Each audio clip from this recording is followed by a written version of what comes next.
I am alive, but as always, I just kind of messed up my stream. So last minute, stupidly changed some settings, and I was just like, no, it's okay. This is gonna work out. This is gonna be great. There's no way I'm gonna cause technical issues. I caused technical issues, and my OBS was just like, like, oh, that's cute. That's cute. You wanted to change something without watching a proper tutorial. No. Yeah, my OBS was just like, in 2025, girl, please. But hello, hi, welcome. Thank you so much for tuning in. If you're new here, hi, my name is Sona. You can call me FEARSONA, Red, whatever.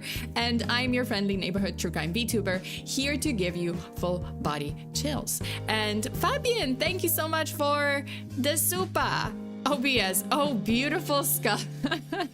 I think that's what it stands for. I think that's definitely what it stands for. Okay, welcome to this stream, and boy, the week has started off strong. It's only Camel Day, and it's not even the weekend. It's Camel Day, and yeah, if you're wondering what Camel Day is, I wish I could. I mean, I can explain, but I call it that. I know it's Wednesday. I remember it's Wednesday, but at the same time, well, for the US, I call it Camel Day because I keep forgetting the phrase. You know, like the camel has like those bumps. Is that a bump day? What? How do you call it? Like, I forgot the word. I keep forgetting the word, and I only remember that it's camel. It's like, oh, I remember that it's camel. It's Camel Day. Oh shoot, I don't have a camel. Hump day. Hump day. Oh shit. That's what I meant, but that is what I ment, but I keep forgetting the word hump. So I keep remembering that it's camel, like camel humps, right? Like hump. but then I forgot that it's hump, and I keep just referring to it as Camel Day, Camel Toe Day, yes. and then I keep thinking camel toe, and that doesn't leave my mind. It just stays. It's here to stay. Space taco. Wait, P-taco, not space taco. What am I saying? Hi, Son. I've missed like 5 of your streams over the past 2 weeks. The last one I saw live was the Dover Demon. Welcome back. I hope you can make it to a Patreon stream, because there's been Patreon streams, and I've been trying to, like, you know, I mean, obviously we have cases. So if you're still there, then I hope to see you there. If you're not, I hope to see you here. Okay, back to this week, back to Hump Day. It's not, you know what? I've realized that the amount of information and the things you can find out within less than 48 hours is pretty scary. The number of rabbit holes that you can go down in less than 48 hours is scary, but then again, that is what makes life interesting. So I went down some rabbit holes on Monday and Tuesday because I had nothing better to do. I should have worked, but yes, I know. But you know, had I worked, you wouldn't have heard this from me. So here we go. Okay, so I know I lagged. Taxman, thank you so much for being a member for 4 months. To think I only saw your YouTube ad and I'm hooked. Hey, YouTube ad very effective. Okay, so let's go back to the LA wildfires situation. I know everyone is talking about it. I hope you guys are safe. I hope none of you guys live anywhere near the wildfires like area. And I hope you don't have to evacuate. If you do, please stay safe. But I do hope that your house is completely safe. What am I getting at? So we have LA fires, right? Like wildfires. And amidst, obviously, this tragedy, because it's tragic, there are videos that started appearing on the internet, of people finding those like weird, strange tunnels underneath LA. And apparently, I mean, everyone knows that there are tunnels under LA, and it's a well-known fact. There is a tunnel system underneath the city, which was built in the 1800s to relieve traffic, like the you know, the traffic above. So the government wanted to split the traffic, right? Like, oh, some cars are above the ground and some cars are below the ground, so that, you know, like they avoid traffic jams, congestion, right? It didn't work out. So in the end, they stopped using the tunnel system for traffic relief. And I'm getting, there's a point in this. I have a point. So they stopped using that tunnel system, right? Until the Prohibition era rolled around. And that's when people started to use the tunnels as, you know, as a way to get, you know, get tipsy. And thus some of the tunnels were converted. Like there were a lot of speakeasies in the tunnels underneath LA, but that's not my point. That is not my point. So my point is, yeah, like there's, you know, there were tunnels. Wait, did I do something? Oh shit. So I'm wearing a hoodie and I'm wearing my headphones, and one of the little dingly thingies, the strings just got stuck. I didn't realize I had it between my headphone and my ear. Great. This is amazing. Good thing you guys can't see it.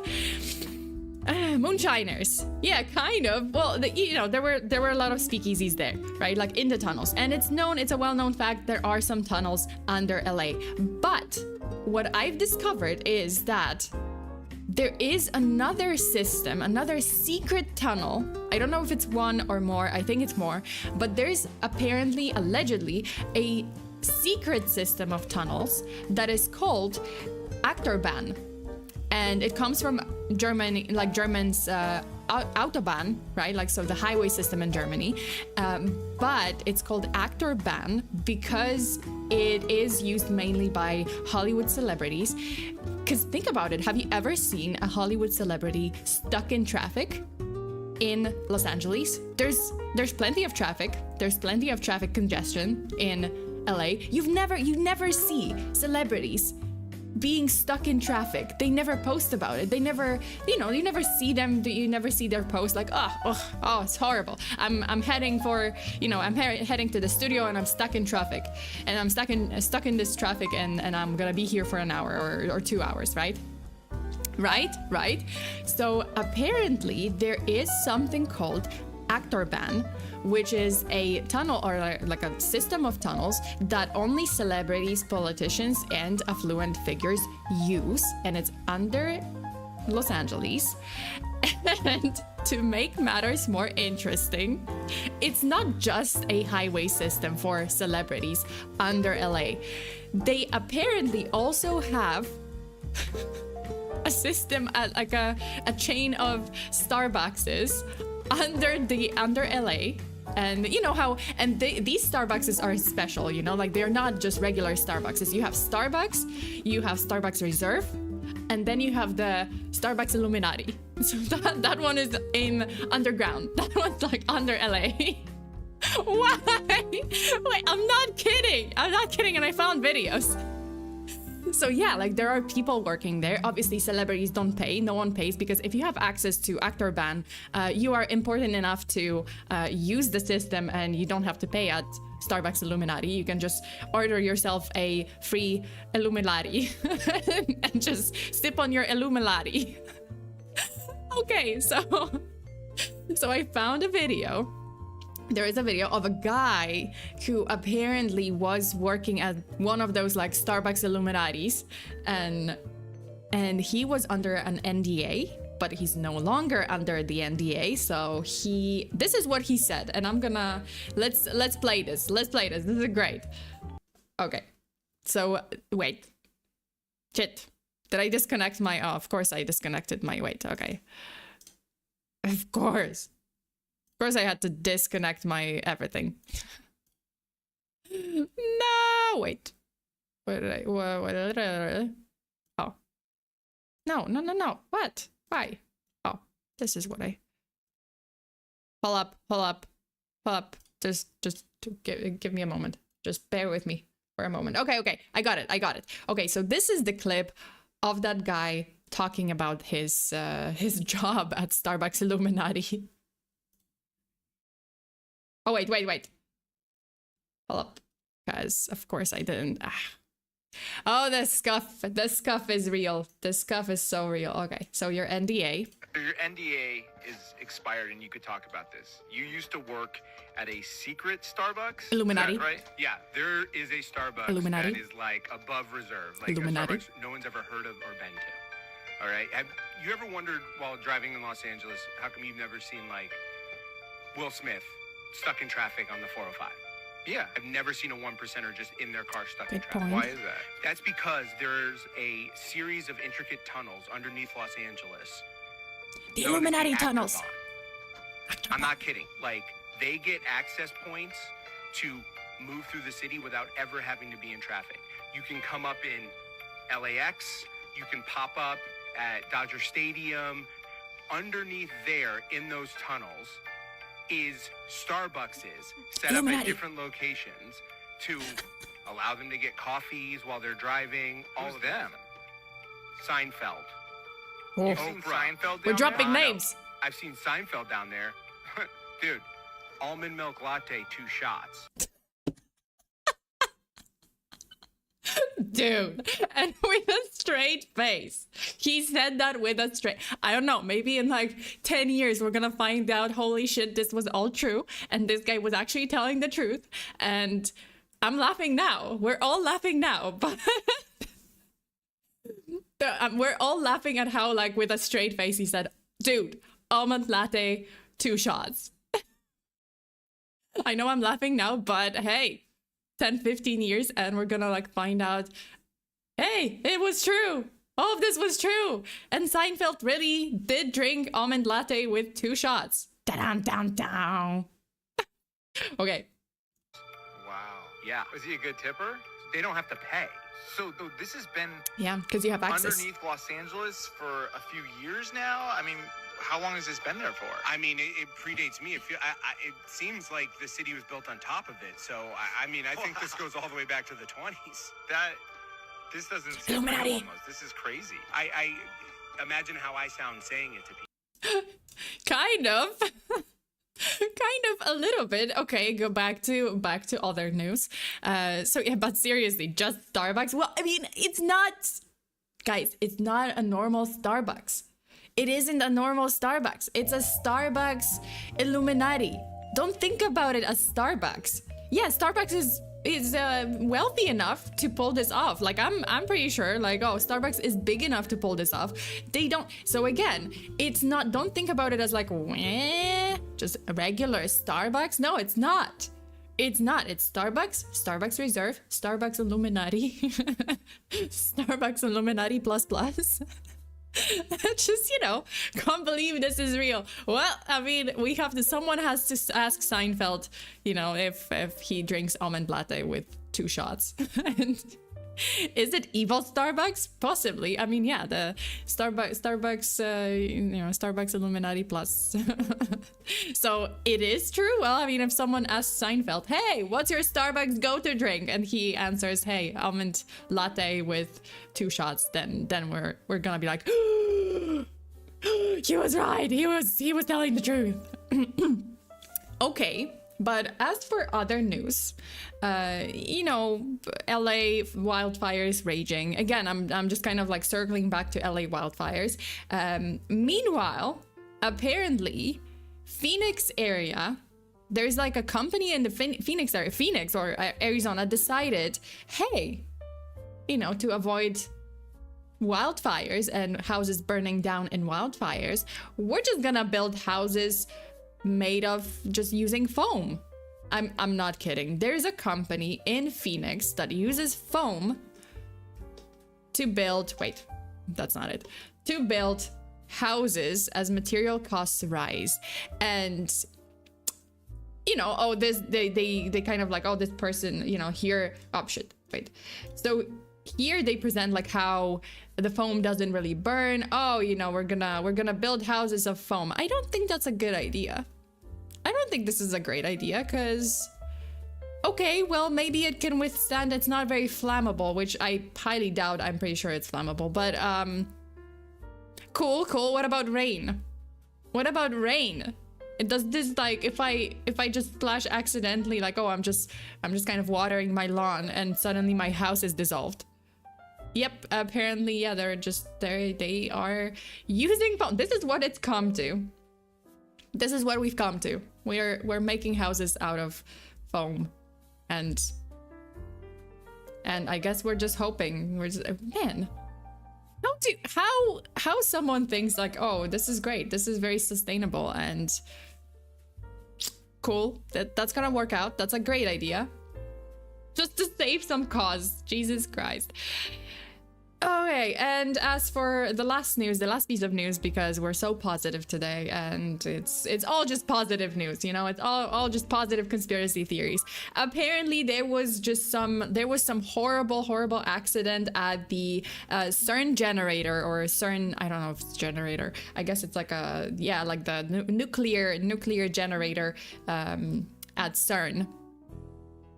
And well, correct me if I'm wrong.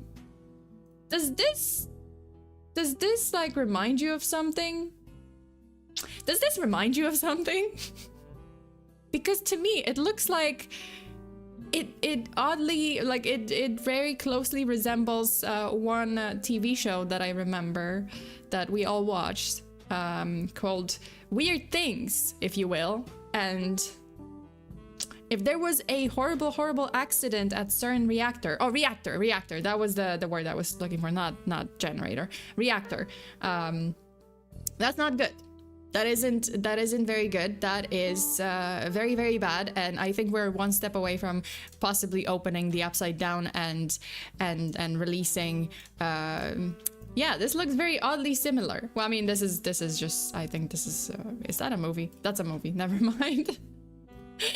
This is the real reactor, but it looks oddly similar to One Stranger Thing,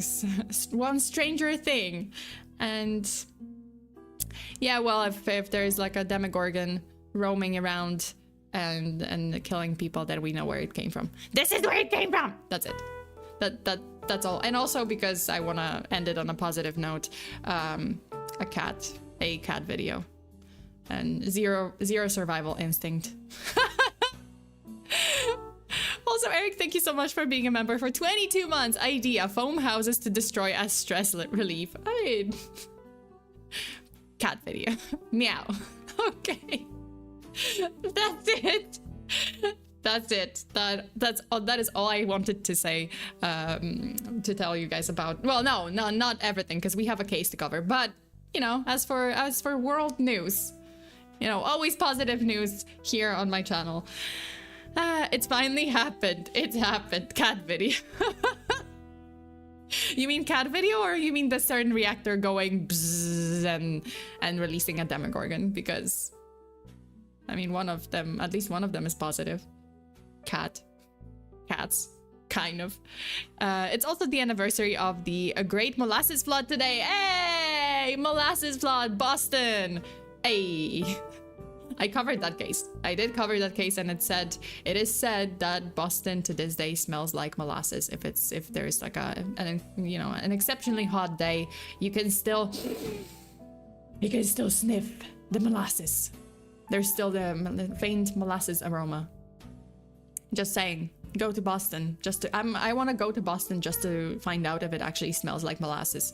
Anyone here from Boston? Guys, tell me if you're from Boston. I need confirmation. Does it smell like molasses? Does it actually smell like molasses? Sniff, sniff. Such a crazy time that day. Oh yeah. Oh boy. The fact that it was just covered in molasses. Not to mention, by the way, Boston's roads are so complex. Like the infrastructure is so complex because it was built. This is like a fun fact, but Boston infrastructure was designed to confuse the enemy. So it was designed for the roads to be so messy. It was for the purpose of confusing the enemy if they decided to attack Boston, right? But the problem is, when Molasses Flood happened, the complexity of roads in Boston did not help because the molasses just went everywhere. Had they been more structured more like, let's say, Manhattan, right? Like, oh, just kind of like vertical and horizontal blocks. Had it been like that, molasses would have flooded like just one street, right? Like just down one road. It's okay. It doesn't spread anywhere else. It would still would have been horrible, but at least it wouldn't have spread as much. But because the roads were just so complex, it just got everywhere. Everywhere.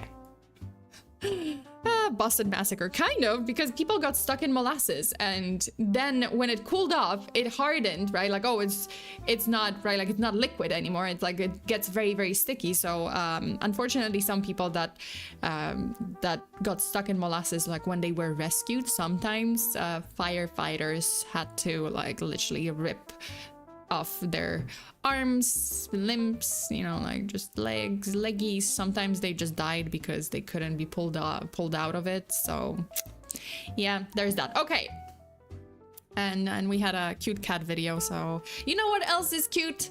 You know what else is a cute creature? Bigfoot. Not really, it's not, but it's not a cute creature. But I mean, I guess depends on how you look at it.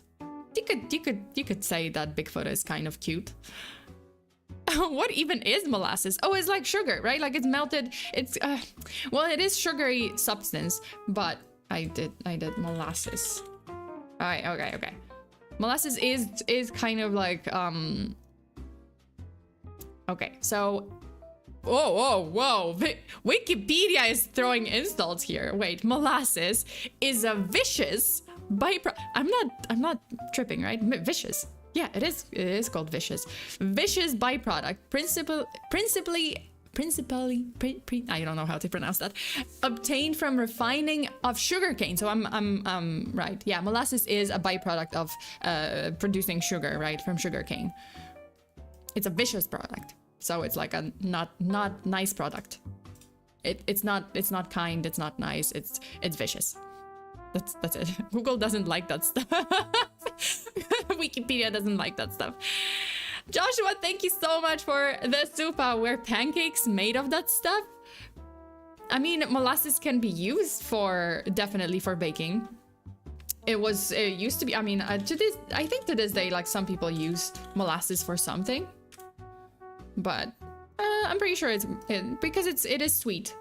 Okay, so sugarcane molasses is usually used to sweeten and flavor foods. So yes, absolutely. It's oh, viscous. Oh, I was like, wait, viscous.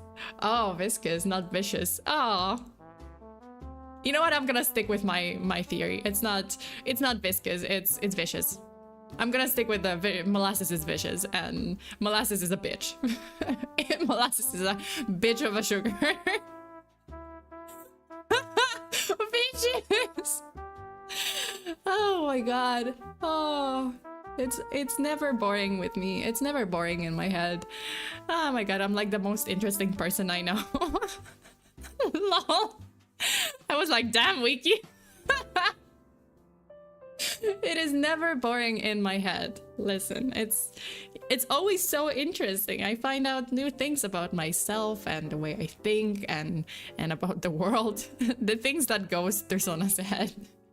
The things go in, get more interesting, and then they come out for the world, for me to share with the world. Okay. Jahan, hello. Sona, who has a lot of things to talk about. I always have a lot of things to talk about. It's just that the things I want to talk about, are always either horrifying, spine-chilling, disturbing, or just straight up weird. So yeah, you know, conversation with me it usually falls into certain categories. Weird facts that you wish you could not know anymore. True crime, unsolved mysteries, which can be a subcategory of true crime, cryptids, so weird creatures from around the world, and strange conspiracy theories and just disturbing conspiracy theories. And that's usually my go-to topics, and I think my friends don't really want to hang out with me anymore. Because they're like, Sona, whenever we meet you, whenever we hang out, like I meet you and I'm really happy that day, and then when we're done hanging out, I just wanna I don't know. I'm. Is it bad to say like my friend would just be like, you know what, like when I meet after I'm done hanging out with you, I just want to kill myself. Like, I don't know. Yeah, like my friend is like, I wanna drown my sorrows in alcohol or something, because you really know how to bum me out. Scream in a pillow. Yeah, sure, I want to scream in a pillow, but also, yeah, Sona is built differently. I think the vicious byproduct of I'm gonna use it from now on. The vicious byproduct of me knowing these things and just, you know, working on these things and, you know, on these topics and just researching these topics is the fact that I kind of get desensitized to a degree. There are cases, obviously, that affect me a lot, and I, like anyone, I'm human, so I need a break here and there.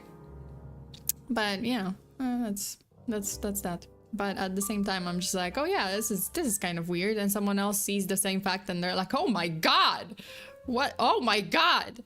And I'm just like, that's interesting, but I've seen worse. Okay, the vicious byproduct. Okay, that's it. That's pretty much it. Yeah, that's it. Thank you so much for tuning in. Stay safe out there. Always look your doors and windows. Nah, never mind. It's we have something to talk about today. So today we're returning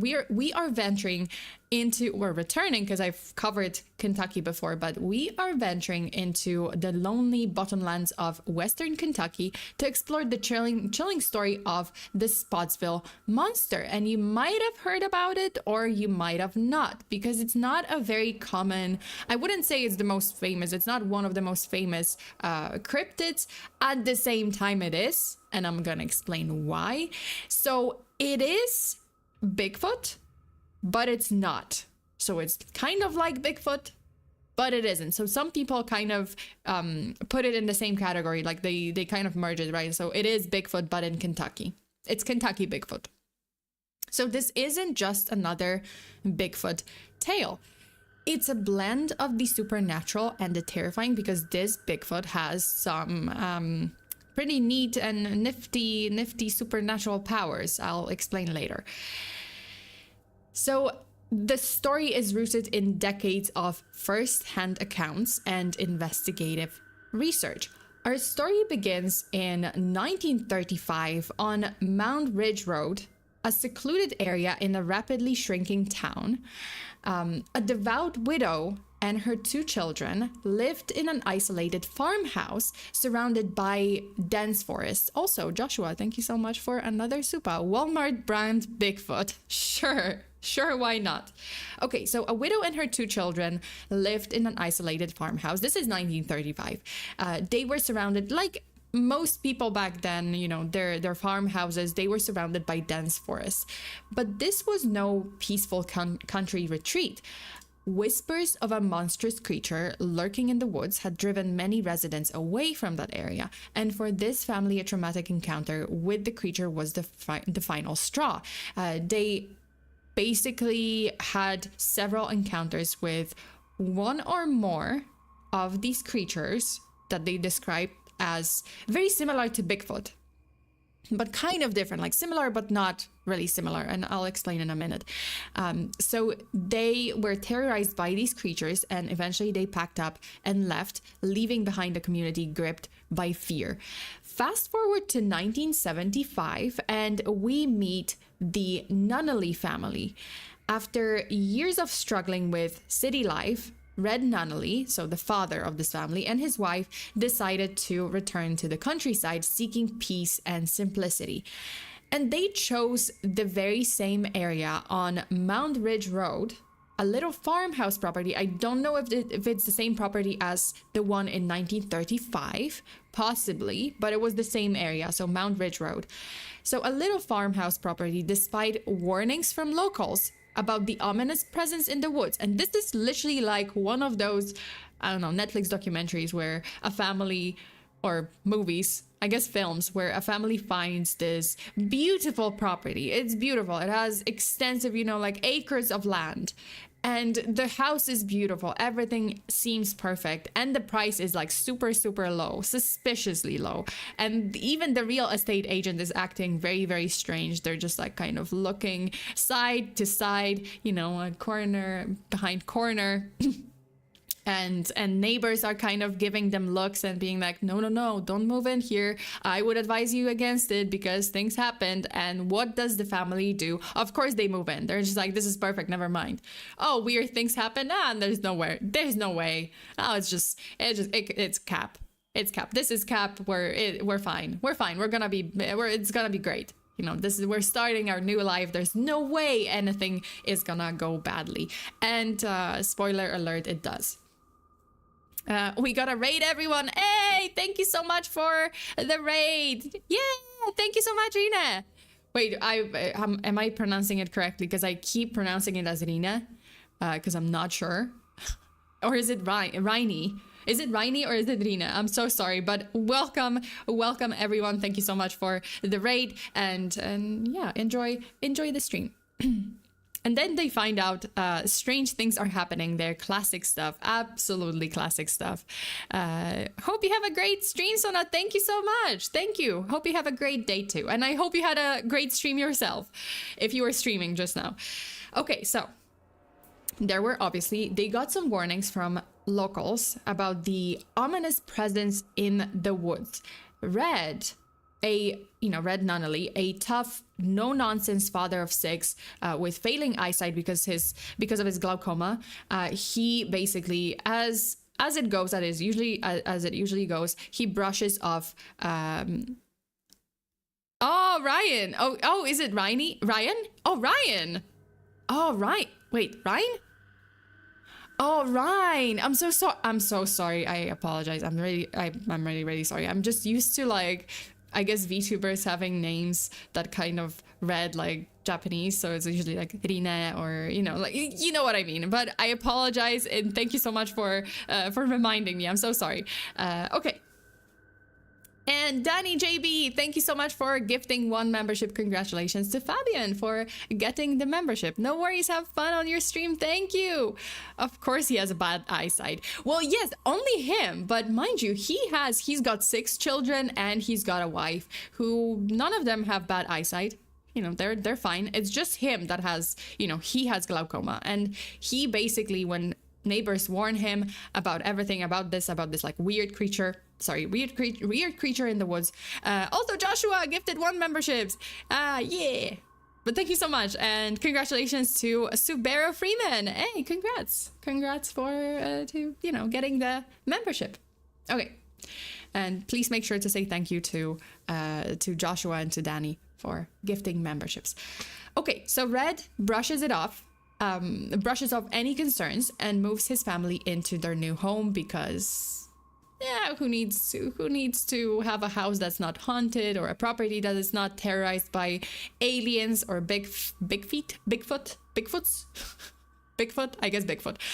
We're still like on the semantics of like how do you say multiple, like plural number of Bigfoot? Is it Bigfoots? Is it just Bigfoot? Or is it Big Feet? Because I'm still on the fence about that. Okay, so back to the story. At first, everything was normal, but it doesn't take long for eerie events to start.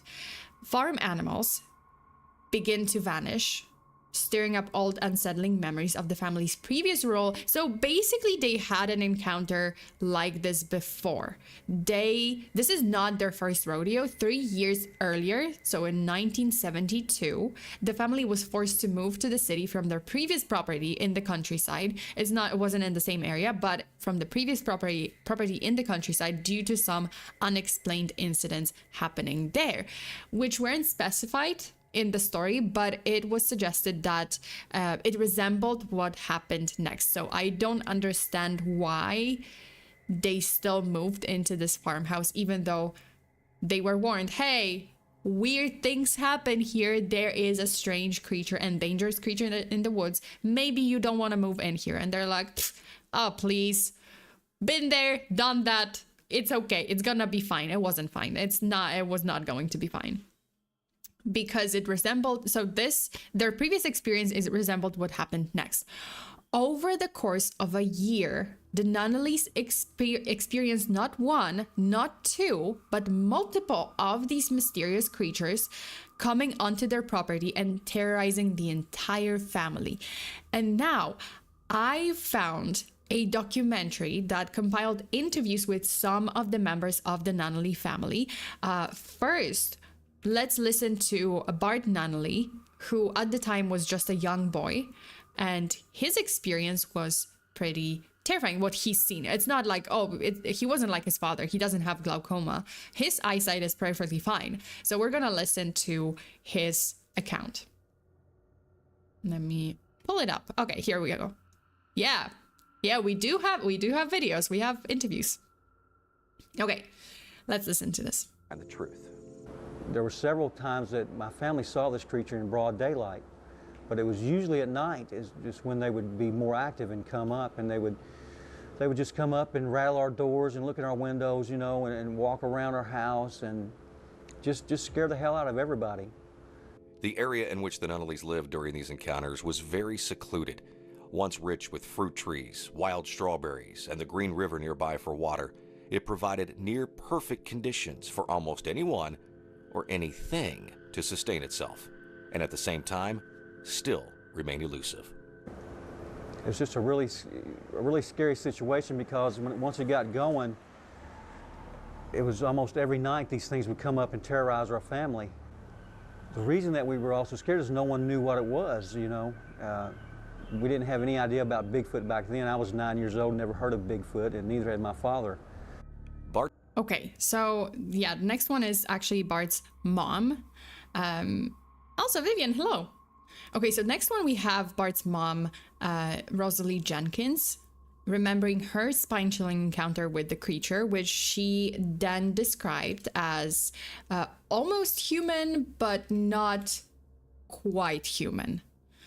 Like, it looked like, the face kind of looked like human, but it was certainly not a human.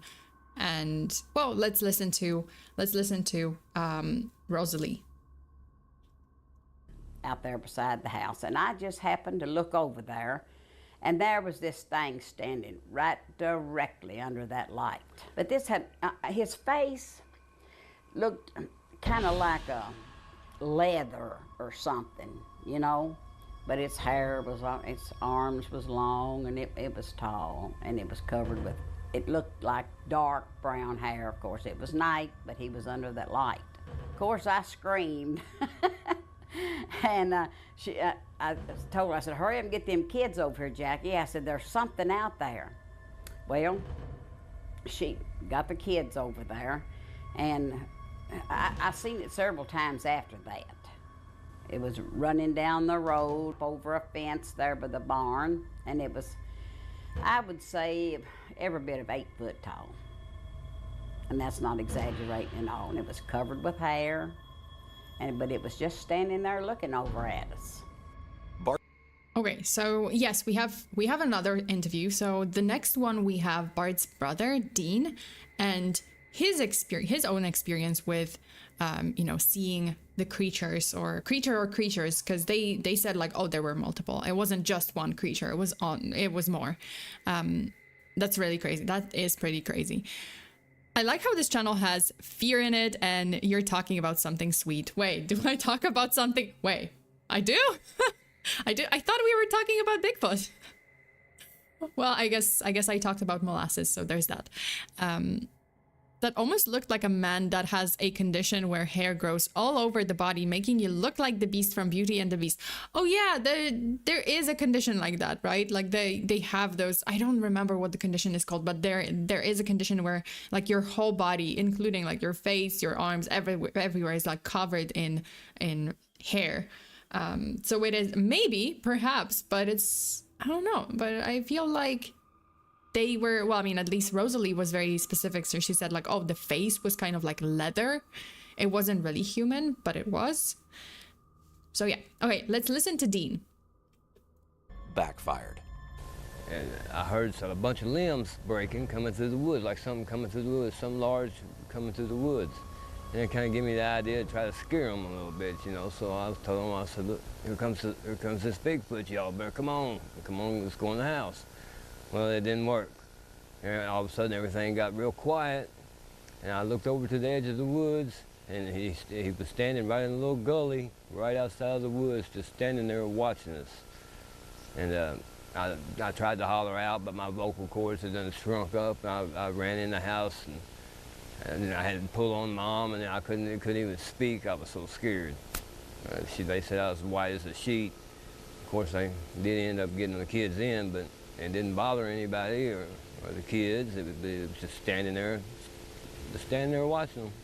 About 8 or 9, maybe 10 foot tall, large man, broad-shouldered, covered in long hair, kind of a reddish brownish color, and I could see that it was, some of the hair was turning gray, like an older animal.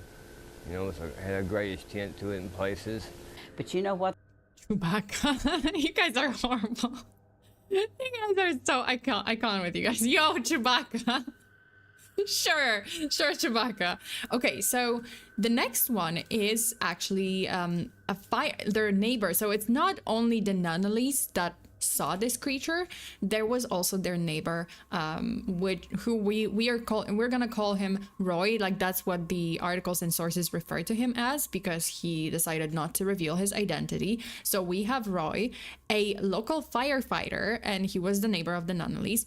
He was also a skilled hunter and expert tracker. He enters this picture. So living nearby, he is well aware of the Spottsville Monster and its terrifying reputation. After crossing paths with the creature himself, Roy befriends the Nunnally family and becomes their unofficial protector, because, you know, the father, right, Red, he had pretty advanced glaucoma. He couldn't really, like, he wanted to obviously help his family, but he couldn't because he couldn't really see that well. That's why Roy took it upon himself to try to, you know, protect them, try to help them with the situation. And he actually warns Red about the dangers that lie ahead and takes it upon himself to safeguard both his own family and the Nunnallys. So we're gonna watch Roy. He doesn't really reveal, obviously, his face, but we're gonna hear Roy talk about his experience with the creature, with the Nunnallys, and, you know, how it all unfolded. Okay. Oh, wait, sorry. All right. Actually, the very first time I saw it, it was inside of an old building, and I had circling around the outside of the building just looking for stuff on the ground to see if there was any tracks or anything, and I noticed it was inside the building. So I was looking through an opening in the an old building, looking through the opening, and it was standing right there in front of me. And this is the part I have I'll never forget it, and I don't know how to describe it other than it just disappeared. I was looking dead at it, had a shotgun, loaded shotgun in my arms and my hands, and I had no time to even point if I was going to shoot it. Okay, there was no time. By the way, like, have you noticed that his hands are shaking? Like, he is visibly shaking while telling this story. I don't know if it's nerves because it's an interview and there's a camera rolling, or he is scared, right? Like, he is hiding his identity for certain reasons, but he is scared of something, or scared remembering the event. Time and no availability of me to even turn the gun to squeeze the trigger. It just disappeared. And I thought, where'd it go? And the first thing I did was after I got my senses back, I walked all the way around that building and I couldn't find anything. So, as I said at the beginning, I did mention that, hey, actually this, you know, this monster, the Spottsville Monster, is and isn't like Bigfoot, because we don't really hear, like, yes, Bigfoot is pretty elusive, right? Like, it's hard to find, but people have filmed it and you know, like, heard it, filmed it, seen it. But this one, the monster, seems to have supernatural abilities. That's what Roy discovered. Like, oh, in this experience, right? Like, this, during like this incident, he said he was looking at the monster, straight at the monster, and the monster vanished just into thin air. It can vanish into thin air, leave no tracks, even on freshly turned soil, and remain unharmed by bullets of any caliber, according to Roy.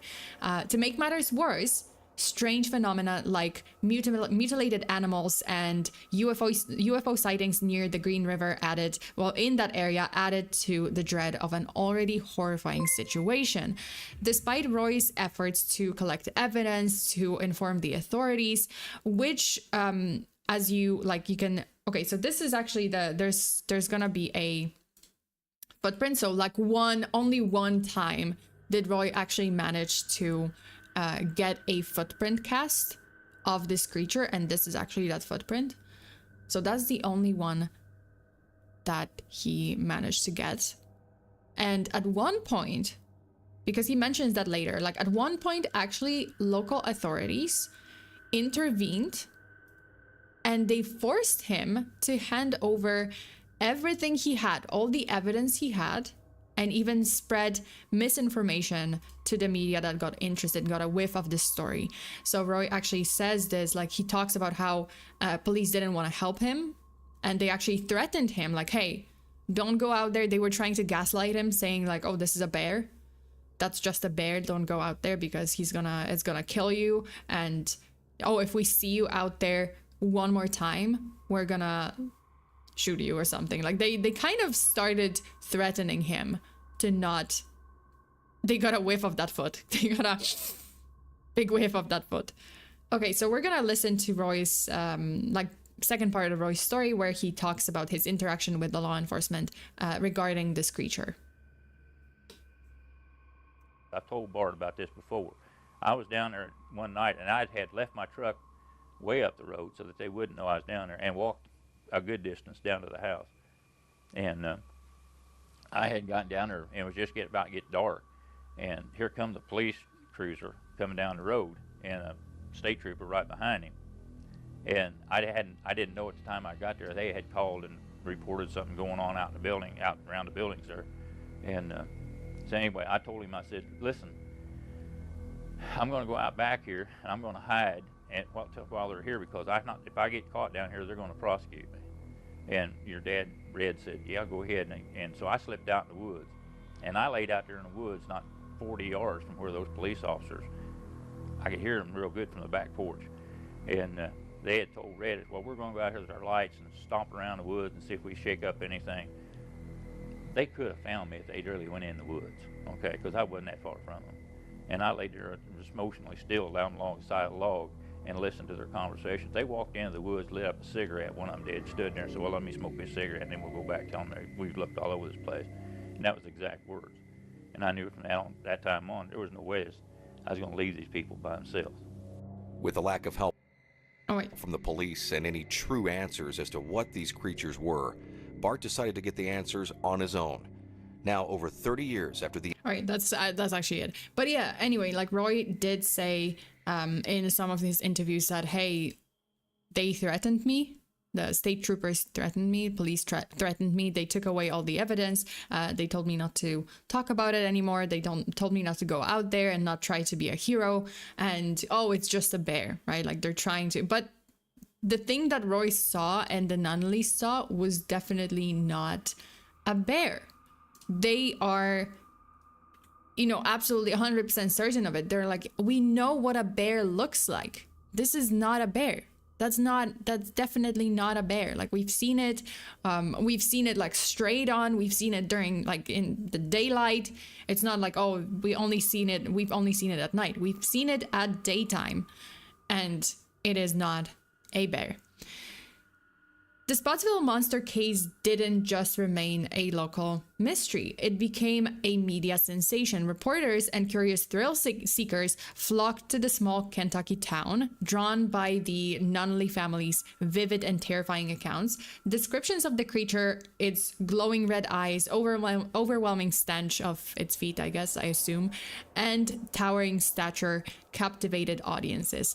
While skeptics dismissed these takes and these tales as exaggerated or fabricated, the legend only grew stronger, embedding itself in the region's folklore. And to this day, the Spottsville Monster is a name that sparks both intrigue and unease. So Roy's determination to protect his friends and family pushes him to the brink. In one terrifying encounter that he talked about, he faced the monster head on and barely survived. Apparently, the monster attacked him. His willpower, the only thing keeping him alive. Realizing the grave danger, he urges the Nunley family to leave immediately. Like, that was the tipping point. This was the one encounter where the monster got aggressive, and Roy was just like, okay, this is getting too dangerous. Like, that it was fairly, like, it was relatively peaceful. Like, the monsters were just kind of circling around your property, you know, like just kind of I don't know, stalking you up until this point. But then the monster actually attacked him, so he's just like, okay, well, that's where I draw a line. So his warnings came just in time as the situation spiraled into even darker territory.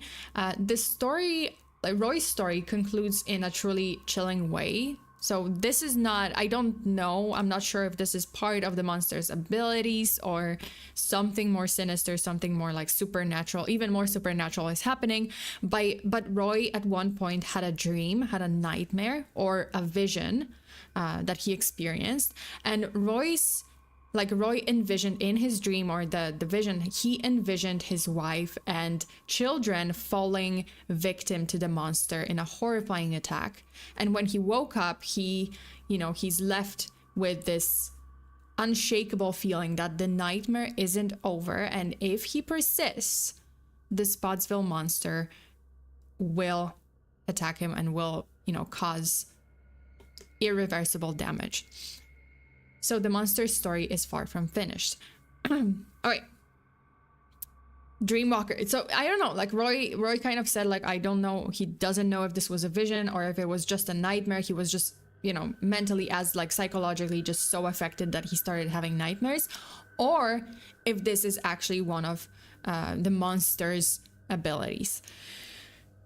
Okay, so Kentucky's history with Bigfoot sightings goes back decades, with some of the earliest reports emerging in the 1960s.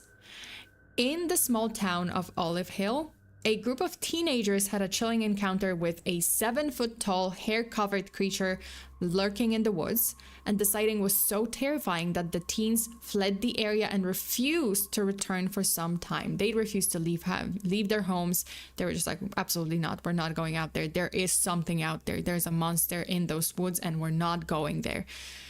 This early account laid the groundwork for what would become a recurring theme in Kentucky's Bigfoot lore. So this massive bipedal creature covered in dark, shaggy hair began appearing in reports across the state. And the description was very similar, like people who never met each other. They saw this creature and they had the exact same description. In the 1970s, a hunter named Gary Smith had another terrifying experience near Mount Vernon. So he described an 8-foot-tall beast with broad shoulders, a muscular build, and a nauseating stench. So as kind of in line, right? Like definitely in line with the Bigfoot lore. So the creature let out a blood-curdling scream, forcing Gary Smith to abandon his hunt and retreat. And he abandoned his equipment. He just didn't have time to really gather anything. He was so terrified that he just dropped everything on the ground and left the area, never to return. By the 1980s, so then now we're jumping to 1980s. I was talking about 1960s, 70s. By the 1980s, the Mammoth Cave area. So this is a very active area. Apparently this Spottsville Monster, or the Bigfoot, the Kentucky's Bigfoot, appear in this area a lot. So Mammoth Cave area emerged as a hotspot for Bigfoot activity. Campers reported sightings for a creature eerily similar to the one captured in the famous, Patterson and Gimlin film. So that's the most famous film, right? That's the most famous video of Bigfoot. you guys probably seen, I mean, you know, I've covered Bigfoot overall, so you guys probably have seen it because I played it on my stream. But this is the most famous, the infamous Patterson-Gimlin film, which allegedly depicts a female Bigfoot striding through the forest of Northern California. And these accounts added fuel to the speculation that Kentucky might have its own population of Bigfoot or Sasquatch. Okay, so when it comes to mysterious creatures lurking in the woods, few stories are as compelling as the legend of the Spottsville Monster. But did you know that the quest to uncover the truth about Kentucky's cryptid population has a dedicated organization at its heart? So there is this organization. So let's dive into the fascinating work of the Kentucky Bigfoot Research Organization, or KBRO, and its pivotal role in exploring this phenomenon. In 1997, Charlie Raymond, who is in charge of the KBRO, he set out to, on a mission that would captivate both skeptics and believers alike. It would actually turn some skeptics into believers. He founded the KBRO with one clear goal: to document, investigate, and protect the Sasquatch population reported across Kentucky. So he's not out there to hunt them down. He's not out there to like kill them and, you know, eradicate the population. No, his mission is actually to investigate them, to research them, and to protect them as an endangered species, or, you know, very elusive endangered species. Unlike the fleeting interest of, you know, just hobbyists, Raymond's approach was rooted in a deep commitment to scientific rigor and thorough research. Over the years, his organization, so KBRO, has become a beacon for cryptid enthusiasts, setting the bar for Bigfoot investigations worldwide. The numbers alone are staggering. The numbers of, you know, like reports coming to KBRO is staggering. So KBRO has collected over 400 reports of Bigfoot encounters from across the state. So it's just the state, because they operate in Kentucky, right? Like they don't really go outside of Kentucky, but who knows, maybe if they expand, like they will get more reports. But so far it's been like over 400 reports. Each sighting adds a new piece to this puzzle, helping researchers identify trends in behavior, physical descriptions, and even preferred locations. And this careful record keeping isn't just about, you know, cataloging mysterious encounters. It's about creating a foundation for meaningful analysis and understanding the behavior of these creatures. But the KBRO doesn't stop at collecting just stories. They take their investigations into the field, right into the heart of Kentucky's dense wilderness, armed with tools like thermal imaging cameras, audio recorders, and casting materials for tracks. They venture into the wilderness searching for evidence of these and other creatures. These expeditions are more than just adventurous outings. They are lifeblood of the organization's efforts to uncover the truth. When we think of Bigfoot, it's pretty easy to imagine just this like shadowy figure quickly slipping through the dense forest, right? But for some Kentucky locals, the encounters with these mysterious creatures, this is obviously from North Carolina, okay, not Carolina, Jesus, from North California. This is from the, the Patterson-Gimlin film. So it's not the Kentucky Bigfoot. But usually, right, like usually if you think Bigfoot, you think of, this shadowy creature, and it just like is, you know, you can see it for just a second and you're not even sure if you saw it really, or, well, there are some videos that are longer, but generally speaking, the eyewitnesses say like, oh, it just slipped through, like it just slipped past me, or it slipped, like, oh, I just saw it, I kind of saw it in the woods, but I'm not sure. But for some Kentucky locals, the encounters with these creatures have been anything but fleeting and quick. Among the many reports logged by the KBRO, a few cases stand out as truly extraordinary, painting a very vivid picture of the state's Bigfoot phenomenon. So take, for example, the chilling encounter in 2009 in Lee County. There was a young boy named John who came face to face with a creature unlike anything he had ever seen, standing over 6 feet tall and cloaked in shaggy brown hair and brown and gray fur.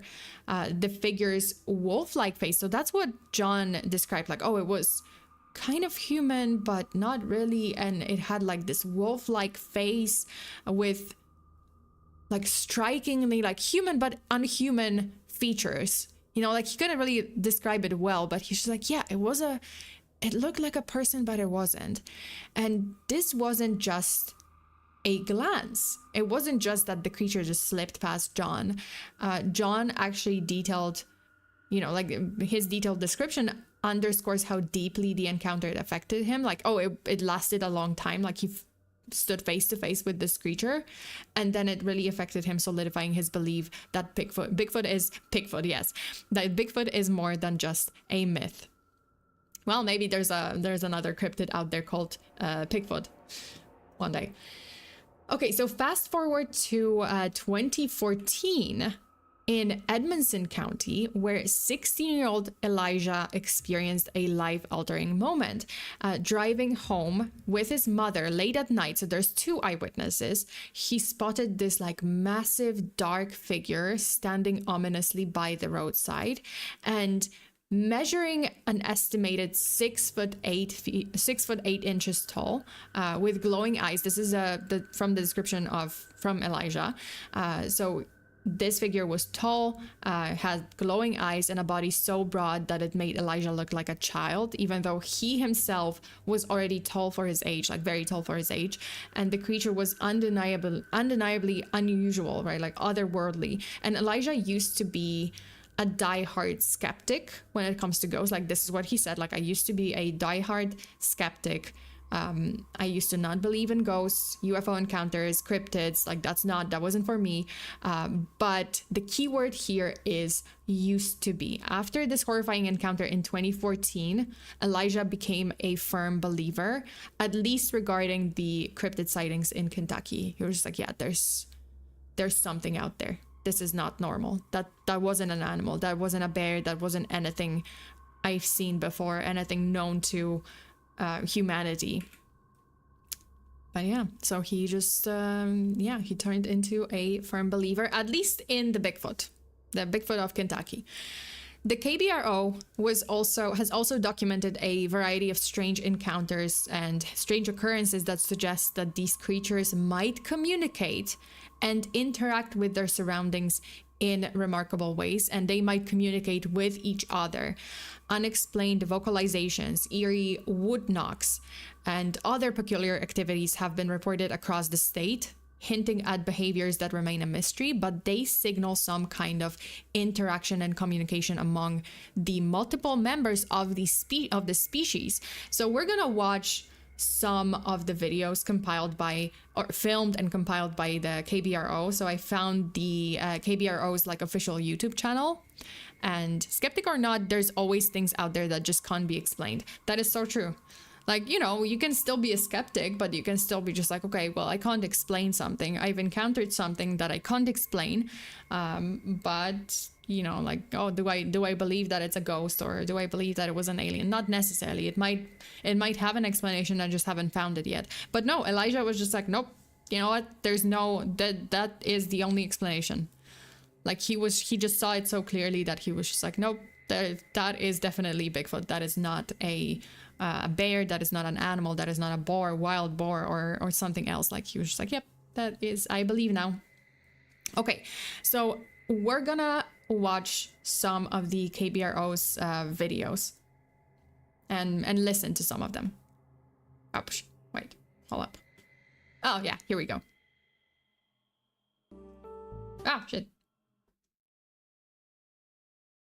So this is one where it's like thermal imaging camera. Dude, wait, what?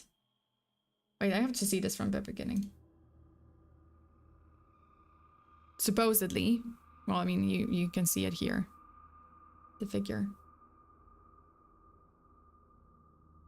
Okay, does it disappear? Oh no, okay.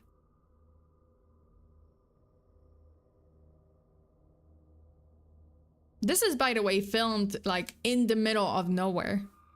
There's no like human settlements anywhere else, like anywhere near this area. It's not like, oh, you know, it's a person just kind of roaming around their property. No, it's like middle of nowhere. That's no one's property. It's just, you know, it's just deep in the forest and middle of the night too. And yeah, that's what the camera registered. Okay, another one. I think this one is okay. This is also a night vision camera, and it's titled "Peeping Bigfoot Night Vision Camera." So we're gonna see that. This is from 2022. I think it's here. Here, yeah, here.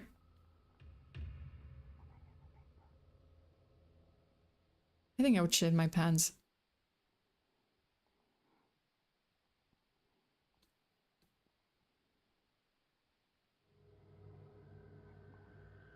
Oh, I think there's something here.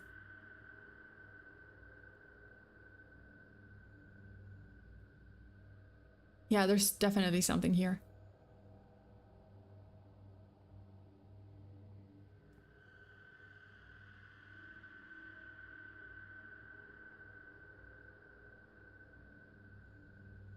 Wait, does anything else happen? Okay, I kind of want to see. It just keeps kind of moving the arm. Whatever that is. Yeah. Okay, another one is Summer Shade Bigfoot Investigation. This is from 2014. A distant knock, then I knock, and then a distant howl amplified, then a return knock. So it's kind of like, well, I mean, Charlie Raymond, who runs KBRO, he is trying to figure out the way to communicate with these creatures.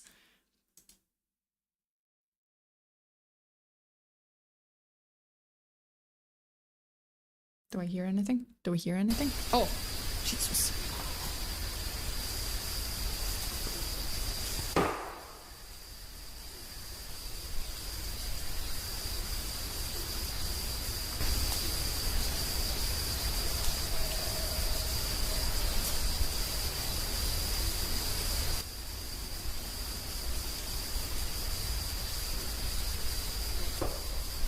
So this was, I think this was him knocking. Twig snap, then a grunt, we react, then a distant knock and a whistle.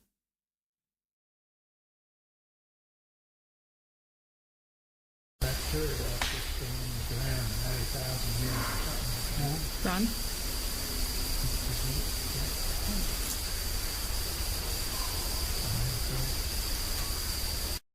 Kind of, but I did hear the grunt. I heard like a twig snap and I also heard the grunt. So that one I did hear. Okay, another one is Bigfoot Howl, which is from 2021, December 12th, 2021, home security area. Sorry, that camera, not area. City McRoberts, Kentucky, and Amanda. Okay, owner is Amanda Davis Smith. So let's see that. The howl.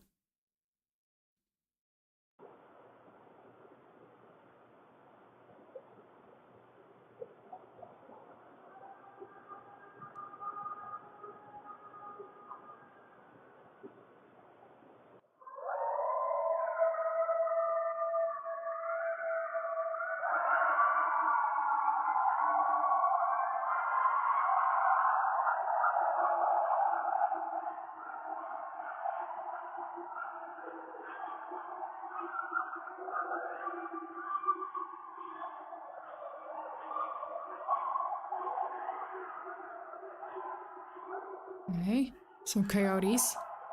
Just mostly coyotes. Is there any? Still coyotes. Okay.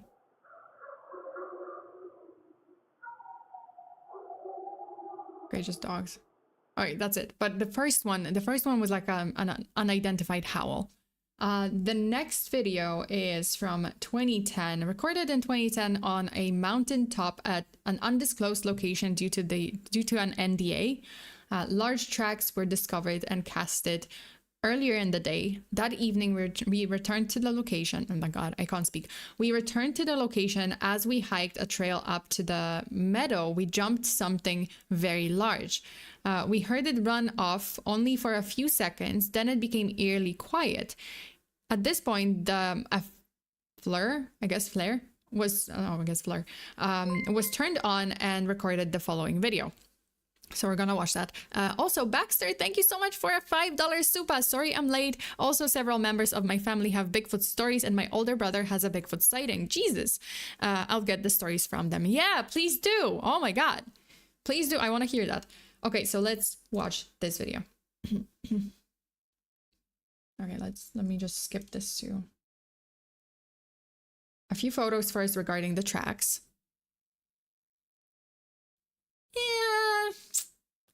Well, kind of. Wait, no. Okay, I was like, but why is it? I guess like here, the toes. I can see some. Okay, I can see 1, 2, 3, 4. Okay. Never mind, because no. Let him cook. For a moment, I was just like, wait, is it or is it just? Oh, okay, yeah. Oh shit, yeah.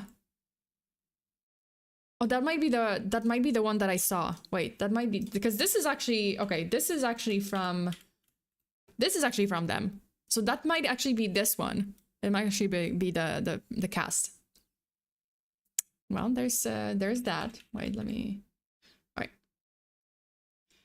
The following are 5 recordings clipped together over the course of 7.2 minutes. Okay, let's see what's that.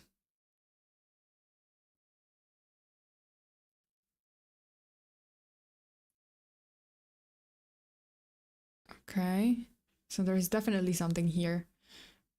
And I guess this is the thermal imaging, maybe infrared camera or something. Okay, so there's this.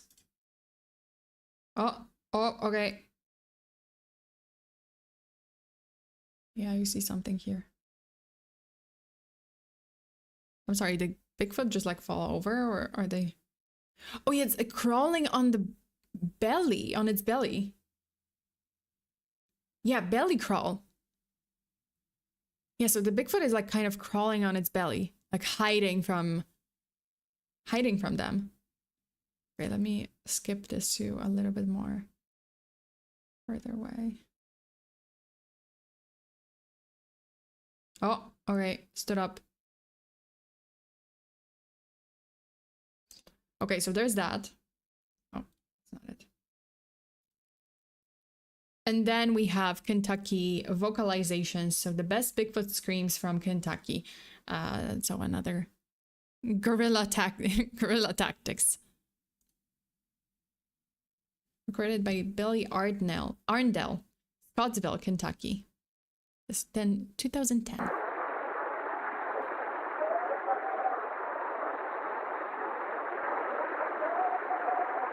Kind of.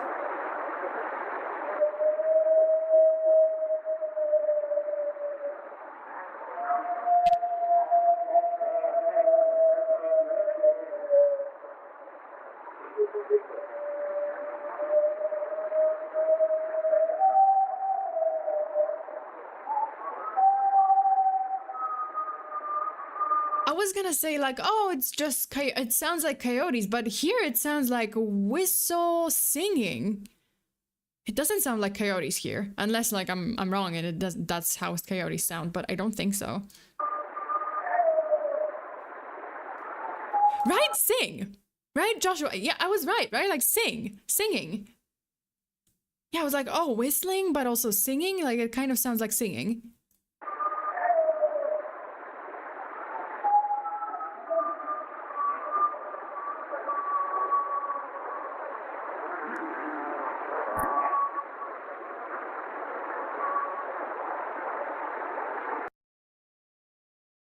Yeah. So that's one of the, I mean, that's some of the videos, but there's more, there's definitely more physical evidence because KBRO, over the years, they have gathered footprint casts captured more audio recordings, like more of those like weird, strange vocalization sounds that are not really they don't match any of the known animals. And even they even use like more like thermal imaging, infrared cameras to document potential sightings. Well, much of this evidence, like it's compelling, it's pretty impressive. It's definitely strange. Like I can't really explain some of it. There are possibilities, but you can't really 100% explain it. And much of this evidence remains open to interpretation. It adds to the growing body of knowledge about Kentucky's Bigfoot population and keeps researchers returning to the field. Kentucky is huge. It's huge. It's full of rolling hills, dense forests, and remote locations that people simply never visit. And it's a perfect environment for a creature that wants to stay hidden. And the KBRO noticed that some areas of the state seem to attract more attention than others, identifying several counties as hotspot for Sasquatch activity. These are namely Anderson, Carter, Henderson, Davies counties, as well as Edmondson and Lee that I mentioned before, and especially like Edmondson County is like literally located next to the Mammoth Cave, National Park. So what makes these particular areas so special? It's all about the environment. So these counties all of them have dense forests, an abundance of water sources, and rugged, remote terrain that is very, very difficult for people to visit. And that seems to be these seem to be like all the ingredients for a perfect Bigfoot habitat. Some of the most famous locations tied to Kentucky's Bigfoot lore are, as I mentioned before, Mammoth Cave National Park and Red River Gorge. So those are the two. These iconic spots are not only breathtaking in their natural beauty, but also rich in mysterious sightings and encounters. And they're all near each other, right? Like, yeah, right? Like I also like, oh, it's kind of in this one strip of Kentucky, right? Like, oh, it's just this horizontal, like it just goes to the only one that's close to a bigger city is the Anderson County, which is like big and just close to like Lexington, or I guess it's Lexington, yeah. So that's the only one that is like remotely close to a big city. I guess Lee County maybe, perhaps, but like these three maybe, but others are just like kind of spread and deep in the forest, deep in the mountains.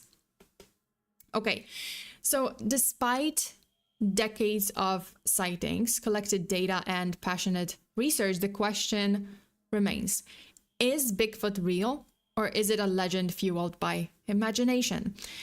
Believers argue that the sheer volume and consistency of eyewitness accounts are hard to ignore, because reports across the state often describe a towering muscular creature covered in shaggy hair, usually brown and gray, details that have remained strikingly consistent over the years, including like the glowing eyes and kind of like human but unhuman features, like the face, the leathery face. What's even more compelling is that these accounts have stayed consistent despite shifts in popular culture and media portrayals of Bigfoot, suggesting that witnesses are genuinely recounting what they've seen and not just making up stories. But skeptics take a different view. They highlight the unreliable nature of human memory. It's like we've seen this with any other cryptid, but we've seen this especially with the Loch Ness Monster. So basically what skeptics are saying is that, hey, there's a matter of like, 1, your memory, 2, your perception, and 3, the bias, personal bias, right? Like, and cultural influence. So I guess 4, because let's say you go to a location knowing that, hey, this area is known for Bigfoot sightings or for the Loch Ness Monster sightings. You are going there with an expectation, and you're unknowingly, even it's not known to you, but you are influenced by this. So you're like, oh, I'm here to look for the monster. Oh, I wonder if I'm gonna spot the monster. And then you see things, and then you try to, and then you're just like connecting dots, and you're imagining things, and you're just making it like skewing your perception of what you're seeing, what you're actually seeing, into like what you want to see, right? Like that makes sense. Like I remember like when I was covering the Loch Ness Monster, like there was this interview with a psychologist, or like psychiatrist, who said like, yes, a lot of people come to Loch Ness with a certain expectation, and then they photograph all those things, you know, like their perception of the lake or completely regular things is skewed because they have this expectation and they've been influenced by the legend of the monster. So that's, you know, that's essentially like, if that makes sense. I'm always curious on how animals are able to have red glowing eyes, like it's some sort of Sharingan. Sure, they are like, they are Uchihas. So yes, some physical evidence had been collected by researchers over the years, not only KBRO, but a lot of individual researchers. And these are, the pieces of evidence are definitely intriguing, but far from conclusive, because without this hard physical proof, because these are not hard physical proof, without definitive physical proof, like an actual body or a DNA sample, skeptics argue that the existence of Bigfoot remains questionable. Like we need a body. That's the only thing we need to confirm, like, okay, well, this creature exists. One of the most talked about pieces of evidence came in 2013 when the Erickson project, led by Adrian Erickson, claimed to have recovered Bigfoot DNA in Kentucky. And this genetic material, if authentic, could have been groundbreaking. However, the findings were met with controversy and skepticism within the scientific community, leaving the case unresolved but fueling curiosity. But does that mean everything is lost and we will never be able to solve the mystery? No, because there's actually a lot that we can look forward to. Today's Bigfoot researchers are more equipped than ever to explore and hunt for the evidence. And we now have something called eDNA, which stands for environmental DNA. And this is a new method that involves collecting samples from soil, water, and other environmental sources, and analyzing them for traces of genetic material. So essentially what this means is that researchers can identify what species have been in an area without ever needing to see the creature itself. So that's pretty exciting, right? Like for Bigfoot enthusiasts, eDNA represents a possibility. You know, evidence of the creature's existence might be there, might lie hidden in the genetic material of Kentucky's forests, and they don't really need to catch this monster, right? They don't need to capture the monster to test it. They can, like, if they at least discover, like, hey, there is an unknown animal's DNA or an unknown creature's DNA here, and this cannot be identified. Okay, well, this leads somewhere, right? Like, I've never seen before DNA. It leads somewhere. Alongside this new technology, there's also a need for adoption of rigorous investigative protocols, like standardizing how evidence is collected, documented, and analyzed.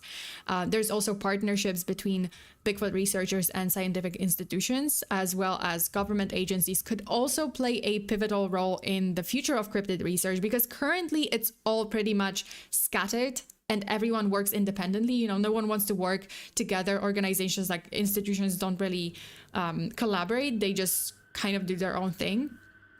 Not to mention, this type of research has very little actual legitimate support from the government because they simply don't treat it seriously, which I can see why on one hand, because there's no one ever showed like very compelling, not like just hard evidence that there's something out there. They just like, a lot of them have turned out to be hoaxes.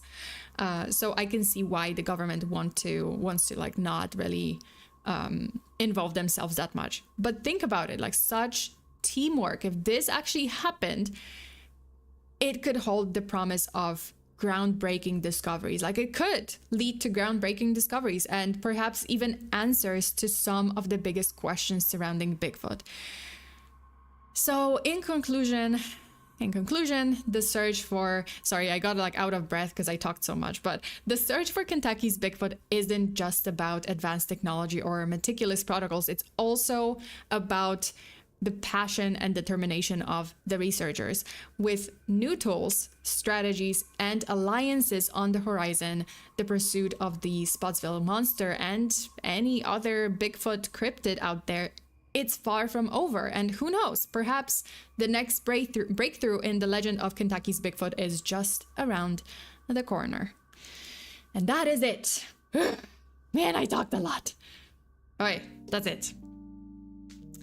It might be big discovery or it might be a big disappointment. That is true. That's true. Like, for now we have the, I guess the thrill of the, oh, maybe, or maybe not, like, oh, is it not? Is it something weird or is it not, right? Like, we still have that thrill of like the unknown.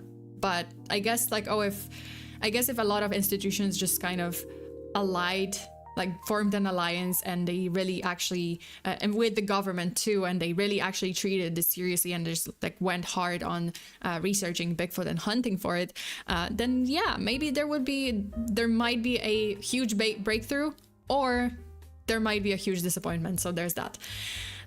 So the question is, do we want to actually find out, or are we okay with the thrill of the unknown? Are we okay with just like speculating? I'm okay with speculating. Like I like the mystery. I like the mystery. Like, when it comes to cryptids, I do like the mystery. So I would say, we don't really have to research it. Like, I like knowing that, hey, there might be something out there, but we don't know, and we might never know. Same speculation, yeah. A special soup. What? You used it for a soup. What? Would Mothman be found using eDNA? I mean, maybe. Well, Mothman has to land. It's not like it always flies. It's not like levitating above the ground and not touching anything ever, right? Like, it has to land. It's landed before. So sure, of course. Of course it would be found. Like, if that's possible, yeah. Bigfoot actually fights lizard creatures. Lizard people! There was a sighting in Oregon. Oh, Jesus. Okay, well, next episode is gonna be lizard people, because I've been saying that for a while, but I have to cover lizard people. I'm looking for it, but that has to be a special episode. I think I'm gonna do it like a special Valentine's Day special. Let's talk about lizard people.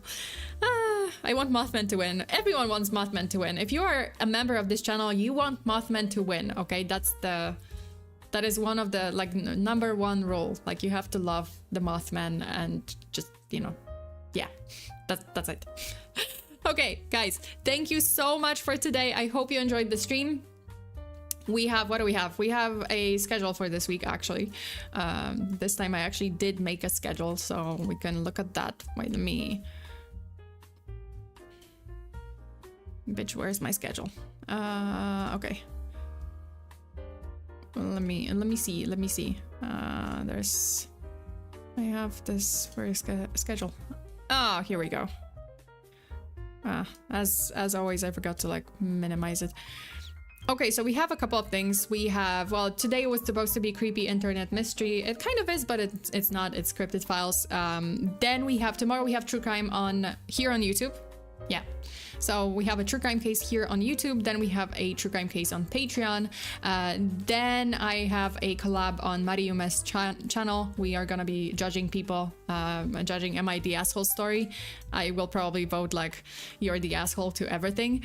And then I was supposed to have a Carmenize collaboration with Plotty VT, but I think we're gonna push it to next week. So Carmenize is not gonna happen this week. I might actually just play, or maybe I'm gonna move. I might move. Oh, actually, you know what? I think I'm gonna shuffle it. So I think I'll move True Crime stream to Sunday. So I have to like redo my schedule. I just need a confirmation if this collab, the last collab, is actually not happening this week and it's just happening next week. But I might actually shuffle it and I might do something else tomorrow. And instead, the true crime stream is gonna be moved to Sunday. Blue hair, beautiful. Thank you. Thank you. Also, exciting things coming in February/March. I guess March. More like realistically March. But definitely exciting things coming in March. New design, new VTuber model, 3D, so I'll be more dynamic, if you will, and more 3D dimensional. So I'll be able to like turn around and do some stuff with my hands, which I can't do now. Well, I mean, I guess I can just like lift my... Can I? Oh shit, can I? I can't? Wait. Oh yeah, I can. Okay, never mind. Never mind, I was just like, I can't lift my arm. New Sona, yeah, New Sona. If you are my Patreon member, if you are one of my Patreon members, then you've seen the new design, because I've shown it like quite a few times on stream, because I was kind of designing things and I was doing like emotes, and you guys saw the actual new design. So if you are my VIP Patreon member, thank you so much for all your support. Thank you so much for supporting this channel. If you want to join my Patreon, please check it out, patreon.com/FEARSONA. There are weekly streams, bonus cases, events, wallpapers, obviously sneak peeks, obviously like special access to special secrets, and yeah, like even more and more, and merch and more. So there's that. If you want to join, please join. If you can't join because of financial situation, please don't worry about it. Just enjoy free streams here on YouTube. There's always gonna be free streams. I might actually tomorrow, you know what, tomorrow I might actually do like a test stream setting up things for multi-streaming. So instead of true crime tomorrow, it's not gonna be true crime, it's gonna be kind of a test stream, just chatting stream, where I'm setting up. That's what I wanted to set up today, because I wanted to stream on YouTube and TikTok and Twitter, but in the end it just ended up with me messing up my OBS. So there's that. Scuff stream, yeah, like tomorrow, I think tomorrow it might be the scuff stream, because I really want to set up my stuff for like TikTok and X, or man, I hate calling it X, but yeah, X and or Twitter, and who knows what else, maybe Twitch. I could stream on Twitch too. I do have an account on Twitch. I just like barely streamed there. I could actually like start streaming on Twitch. And that's it. We love Scuff. They don't call it, then don't call it X. Yeah, X sounds so sussy. I don't know, like Twitter, just Twitter. Let's leave it at that. Wait, oh God, why? All right. Okay. Yeah, that's it. You guys, thank you so much for today. By the way, if you left TikTok because there's a ban coming on the 19th, I believe, and you maybe migrated to an app like Chinese app called Red Note, just so you know, it's actually the translation of the name of the app, like in Chinese it's 小红书, right? 小红书. So that's Little Red Book. You know what a Little Red Book is in China? It's actually, the Little Red Book is actually a compilation of Mao Zedong's quotations. So it used to be like required, and back in the day, back in the like hardcore communist era, it was actually required by the government, like for people to carry this Little Red Book. So I'm just putting it out there. I'm not sure, I don't know if this app, I'm pretty sure the name of the app and the design was like inspired by by the Little Red Book of Mao Zedong's quotations and communism time. Ayo, ayo. Wait, I keep saying ayo instead of ayo. Assuming Elon doesn't buy TikTok. Yeah, we'll see. It's a book written by Mao that everyone requires to have like a Bible. Yeah, exactly. And it's commonly known as 小红书. So it's it is Little Red Book, and this app is called 小红书. So it's also Little Red Book. Just saying. And it has a lot of you know, like it's a happy content. It's usually like, oh, I see a lot of like, oh, people migrating. They're saying like, wow, this is so positive. Oh, everyone is so nice, and oh, they were learning about like China and culture, and it's nothing like the government pictures. Like, yeah, but it's also heavily censored. Just so you guys know, it's heavily curated too, like heavily. You can't post stuff like political stuff. Oh yeah, you're gonna. There's no actual 100% free speech there. I was just discussing it with my friends here in Taiwan, and they were just like, yeah, you know, like anything in China and like in Chinese like internet space, like it's very heavily censored and curated, even if it doesn't seem so. Like, yeah, you know, like it's just don't discuss politics, don't discuss certain topics, and it's fine. I'm active on YouTube, Twitter, and quite active on IG. I see. So where are you guys most active? I guess YouTube, right? Like YouTube. I just stay on YouTube and Tumblr. Yeah, like YouTube, I'm definitely, this is my main channel. This is always gonna be my main channel, and I'll stay here. Isn't that another cryptic stuff that you can dwell on? It's a no-go or it's a no-go. Well, I mean, yeah, just, you know, stop self-promoting notion. Hey, Fabian, thank you for this super. Jesus. I'm definitely more active on YouTube, even Twitch. Yeah, like I would say YouTube. I'm mostly active, obviously. YouTube, Twitter. I don't really have Instagram because I just don't. But I might actually. I do have a TikTok, so I'll try to stream there. I'll try to stream on Twitter too, and maybe Twitch. Yeah, that's it. But yeah, thank you so much for today, you guys. I appreciate it. I hope you enjoyed the video. I hope you enjoyed the case of Spottsville, the Spottsville Monster, aka Kentucky Bigfoot. That's it. I don't have TikTok. No worries. Like I just wanna, I wanna do maybe some gaming streams and or other streams, or yeah, like the true crime streams, and stream it to Twitch and TikTok and see. Yeah. Again, thank you for the stream. You're welcome. Thank you so much. Thank you for being here. I hope you guys enjoyed it. Stay safe out there. Always lock your doors and windows. Bury your hexes. Until the next time, I'll see you tomorrow. Bye.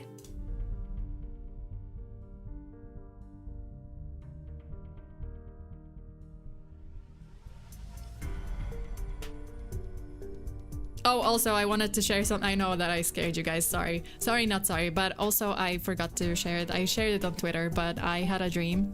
Wait, I had a dream. I just woke up, like right before the stream when I woke up, I had a dream that I found, like I adopted a little English Cocker Spaniel puppy, which is my favorite breed, and the puppy's name was Shark. So if I get a dog, because I'm planning to get a dog this year, I guess its name is gonna be Shark. If it's an English Cocker, absolutely, its name is gonna be Shark, because why not? I saw the post and commented it. Yeah, I saw Alberto. Shark puppy. Did you find him? I don't know.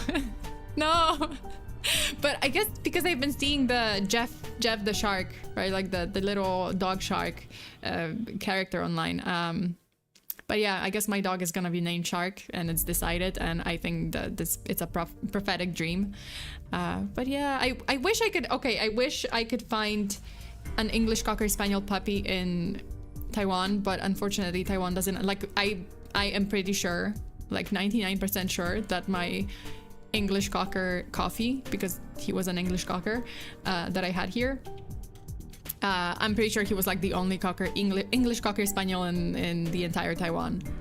I'm pretty sure, or maybe one of two or something, but yeah, Colonel Turtle, thank you so much. And Fabian and Alberto and Danny and Dino Alex, thank you so much. Jeff the Shark, yeah. But yeah, I wish I could find an English Cocker here, but unfortunately I don't think that's possible. They are not very popular here. I'm pretty sure my dog was like the only one. That's it for today. Thank you so much. Stay safe out there, and I'll see you next time. Bye.